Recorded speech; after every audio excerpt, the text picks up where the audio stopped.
Quoi fait YouTube? Je vais te présenter ce que j'ai dans mon sac pour aller sur Compostelle avec les équipements que j'ai achetés justement pour ce voyage, en sachant que j'avais un certain budget. Donc en fait j'avais trois critères, trois ou quatre critères. Mon budget, qui n'était pas non plus très élevé, je te le dirai à la fin de la vidéo, ou même maintenant, hein, j'ai dépensé 450 € en sachant que je pars de zéro. J'avais rien, pas de chaussures de rando, pas de sac à dos, pas de tente, j'avais rien. Voilà, donc je suis parti de zéro et c'est quand même c'est quand même ces équipements-là qui m'ont coûté le plus cher. Voilà. Ensuite, deuxième chose, comme tu vas le voir, j'ai choisi tout ça en fonction aussi de mon confort et du poids que ça va faire dans mon sac. Voilà. On a brosse à dents, dentifrice, bon je t'explique pas à quoi ça sert, hygiène buccale, très important.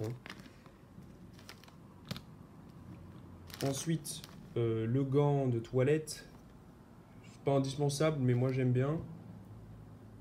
Avec serviette et savon de Marseille. Ça c'est intéressant le savon de Marseille puisque ça te permet à la fois de te laver ton corps, mais aussi laver tes vêtements. Voilà. Donc ça je vais pas t'expliquer, hein. Téléphone, moyen de communication avec l'extérieur. Ensuite on a un petit peu de lecture, le guide que je t'ai montré hier et ce qui me paraît indispensable, même si c'est gros, c'est lourd, c'est juste que moi j'ai déjà entamé ce cahier et que j'allais pas acheter un cahier juste pour ça, c'est un journal de bord. Voilà. Ici j'ai ma pochette pour l'iPad où je mettrai justement les téléphones, etc. Dont le téléphone. On continue un peu sur l'hygiène santé. Une solution antiseptique, donc là la trousse de soins. Solution antiseptique. La trousse de soins achetée à Decathlon. Les mecs ils vendent tout. C'est assez fou. Bon, je sais plus, 10 balles ou 13 balles. Bon, il y a pareil un dépansement. Tu vois, il y a des ciseaux. Je peux pas te l'ouvrir parce que j'ai une seule main et c'est chiant. Voilà, des gaz, etc. Une trousse de soins, quoi, premier soin. Ça, c'est pas pour le soin. Ça va être pour étendre mon linge. Et une corde, ça peut toujours servir. Hein. Mais principalement pour étendre mon linge. Voilà. Ça, c'est fait. Ensuite, les savates de doigts. Savates de doigts, à quoi ça sert? C'est du confort. Donc, je me tâte encore. Est-ce que je vais les prendre? Je ne sais pas encore. Je me tâte. Puisque quand j'irai faire les courses ou quand j'aurai posé ma tente, c'est quand même intéressant. C'est confortable de pouvoir enlever ses pieds des chaussures et d'avoir les pieds à l'air libre. Voilà. Ensuite, tout simplement sac de couchage. Hein. Là, je te donnerai un peu les prix puisque je m'en souviens et que c'est ça qui m'a coûté, on va dire, mon budget. Donc sac de couchage, je crois que je l'ai payé 40 balles. Moi, le problème, c'est que tu vois, je suis XXL. Du coup, le truc, il est super imposant. C'est chiant, mais bon, c'est comme ça. Hein. Ça, 5 €. C'est pas Decathlon. J'ai acheté ça sur Amazon. C'est un petit coussin gonflable. Comme tu peux le voir, c'est très petit. Hein, ça fait la taille de ma main. Super léger.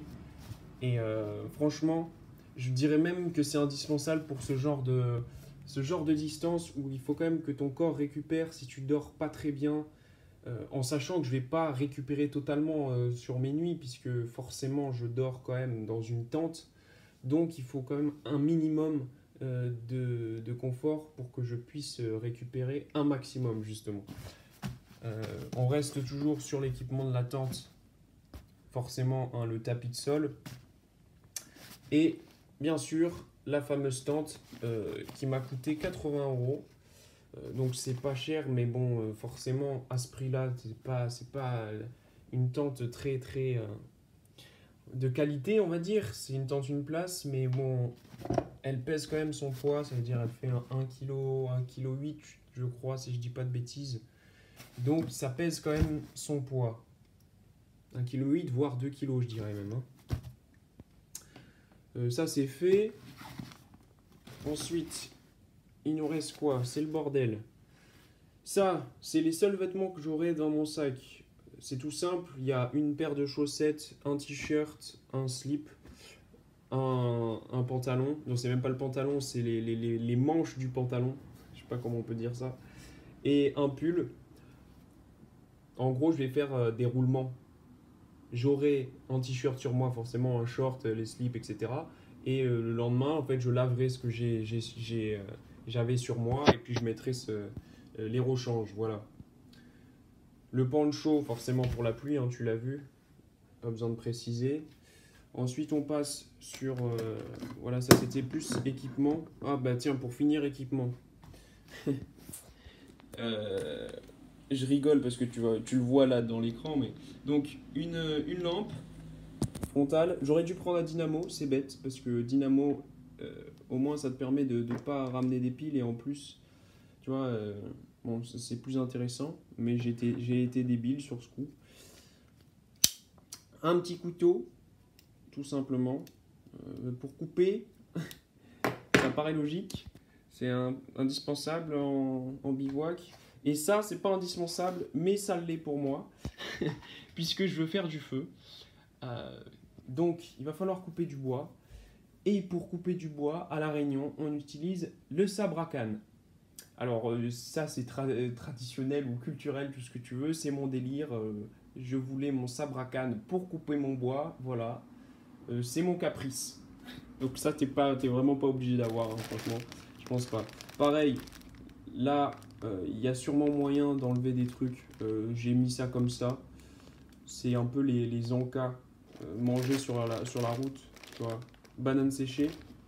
Ça, je trouve que c'est top, les bananes séchées. Parce que ça prend pas beaucoup de place, c'est pas très lourd. C'est ultra calorique. Et en plus, c'est pas une denrée qui est très périssable puisqu'elle est séchée, donc c'est franchement cool. On continue sur la bouffe, hein, puisqu'on y est. Popote, DK aussi là, je sais plus combien, 25 €, un truc comme ça. Bon, voilà. Ça, ce sera mon encas du midi, de la salade. Ensuite, ça, ce sera pour moi le soir. Du cassoulet. Donc à la base, je mangerai tout le temps des trucs comme ça, tu vois, genre j'aurai toujours une boîte de conserve pour le soir, hein, et voilà, dans la mesure du possible. Et en fonction du guide, ce qui me dira au niveau des magasins, etc. Et aussi si j'arrive un dimanche dans les villes, je prévoirai. Voilà. Et là, je peux manger 2 soirs avec ça quand même. Donc c'est pas si mal. Primus. La bonbonne de gaz avec le réchaud, voilà, ça ce sera quand je pourrai pas faire de feu, puisqu'il y aura des moments où forcément je pourrai pas faire de feu, puisque je sais pas, je trouverai pas un bon endroit où il y aura pas forcément, je serai pas dans un endroit boisé, donc bon, faut prévoir aussi. Une poche d'eau, ça c'est pareil, c'est un choix personnel, tu peux prendre une gourde de 2 litres, je préfère la poche d'eau puisque les gourdes, ça déséquilibre le sac. Voilà. Et je déteste avoir un sac déséquilibré, je suis très sensible à ça. Et c'est désagréable d'avoir un sac qui t'arrive pas à régler. Et quand tu as une gourde de 2 litres, ben, ça déséquilibre tout ton sac, forcément. Voilà. Les chaussures de rando, voilà. Pareil, hein, bon, c'est Decathlon, hein, moi j'ai tout acheté à Decathlon. Hein. 60 balles. Non, 70 balles. Pareil, j'ai pas hésité à mettre un certain prix dans les chaussures, comme dans le sac de couchage d'ailleurs, parce que pour moi, déjà, la première chose, ça va me durer, donc autant investir, tu vois, ça sert à rien d'acheter des trucs éco, surtout sur des distances pareilles. Et deuxième chose, c'est, encore une fois, en fonction de la distance, il faut quand même que tu sois dans un certain confort. Tu vois, tes chaussures, bon, c'est quand même ce qui va t'amener à destination. Donc, il faut pas, je pense pas qu'il faille économiser là-dessus. Et enfin, le sac à dos. Voilà. Bon, c'est un peu long, hein, mais t'es pas obligé de rester en soi. Le sac à dos, 60 litres. Beaucoup de poches. Franchement, il est bien, réglable et tout. Pareil, je crois que je l'ai payé 90 balles. C'est pareil, hein. Bon, là, je t'ai fait dégueuler, mais le, euh, le sac à dos, c'est indispensable aussi de l'essayer et de ne pas prendre un sac à dos juste parce que c'est économique. De prendre un sac à dos à 50 balles, t'es content parce que t'économises 30 euros. Mais crois-moi, si tu fais un trek d'une aussi longue durée, si ton sac il est inconfortable et il te tue le dos, tu finis pas ton trek. Parce que en tout cas, tu l'apprécies pas comme tu devrais l'apprécier. Voilà, j'ai essayé de speeder, t'as vu, pour pas que ce soit trop long et pour faire un tuto, on va dire un tuto, un truc assez concis. Si tu as des astuces, tu peux les mettre en commentaire. Je suis preneur de gens qui ont déjà fait ou qui sont habitués. Voilà. Et sinon, ben, on se retrouve, mec. On se retrouve YouTube dans un mois. Je ferai des vidéos dans la mesure du possible, bien sûr. Puisque, comme je t'ai dit, hein, j'aurai peut-être pas tout le temps de la batterie dans mon iPad. J'essaierai d'économiser, pas faire des vidéos trop longues comme d'habitude. Mais bon, voilà. Sur ce, YouTube, je te dis Narbis et on se revoit en août sûrement.